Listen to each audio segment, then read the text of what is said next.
ಎಲ್ಲರಿಗೂ ದಸರಾ ಹಬ್ಬದ ಶುಭಾಶಯಗಳು. ನಾನು ಹೋಗುವಂತ ಹಾದಿಯೊಳಗ ಎಲ್ಲ ಫುಲ್ ದಸರಾದ ಮೆರವಣಿಗೆ ಎಲ್ಲ ಮಾಡತ್ತಿದ್ರ. ಸೊ ಹಿಂಗಾಗಿ ರೋಡ್ ಬ್ಲಾಕ್ ಆಗಿತ್ತ. ಸ್ವಲ್ಪ ನಿಂತ್ಕೊಂಡ್ ಅದನ್ನೆಲ್ಲ ನೋಡ್ಕೊಂಡ್ ಅದಾದ್ಮೇಲೆ ಜಿಮ್ ಹೋದೆ. ಜಿಮ್ ಹೋದ ತಕ್ಷಣ ಇವತ್ ನಮ್ದ ಬ್ಯಾಕ್ ವರ್ಕೌಟ್ ಇತ್ತ.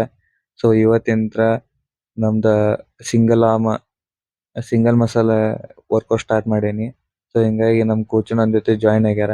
ನಾವಿಬ್ರು ಕೂಡ್ ಮಾಡತ್ತಿದ್ವಿ. ಇವತ್ತ ಬ್ಯಾಕ್ ಇರೋದ್ರಿಂದ ಮಸ್ತ್ ವರ್ಕೌಟ್ ಆಯ್ತು ಅವ್ರ ಜೊತೆ ಕೂಡಿ. ಬಾಳ ದಿನ ಆದ್ಮೇಲೆ ಅವ್ರ ಜೊತೆ ವರ್ಕೌಟ್ ಮಾಡೇನಿ. ಇಷ್ಟ ದಿನ ಆದ್ಮೇಲೆ ಒಂದ್ 2 ವರ್ಷ ಆಯ್ತು ಈಗ ನಾನ್ ಜಿಮ್ ಬಿಟ್ಟಿದ್ದೆ. ಬಟ್ ಈ ಸರ್ತಿ ಅವ್ರ ಜೊತೆ ಮಾಡಿ ಅದಾದ್ಮೇಲೆ ಬಾಳ ಎಕ್ಸ್ಪೀರಿಯನ್ಸ್ ಚಲೋ ಆಯ್ತಾ. ಸ್ವಲ್ಪ ಜಿಮ್ಮಿಗೆ ಜಲ್ದಿನ ಹೋಗಿದ್ದೆ, ಯಾಕಂದ್ರೆ ಸ್ವಲ್ಪ ಕೆಲಸ ಇತ್ತು ಹೊರಗಡೆ ಮತ್ತೆ ಹೊರಗೆ ಹೋಗ್ಬೇಕಂತ.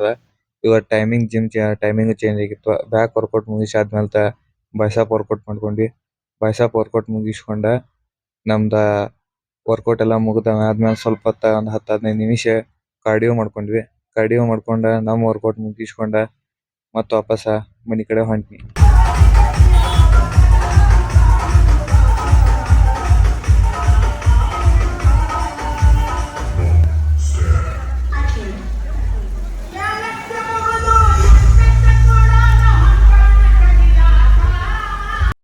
ಬರೋ ಹಾದಿಯೊಳಗ ಮತ್ತೆ ಇದೊಂದ್ ಮೂರ್ತಿ ಹೊಂಟಿತ್ತ. ಈ ಮೂರ್ತಿ ಒಂದ್ ನೋಡ್ಕೊಂಡ ಫುಲ್ ಡಿಜೆ ಹಚ್ಕೊಂಡ್ ಹೊಂಟಿದ್ರ.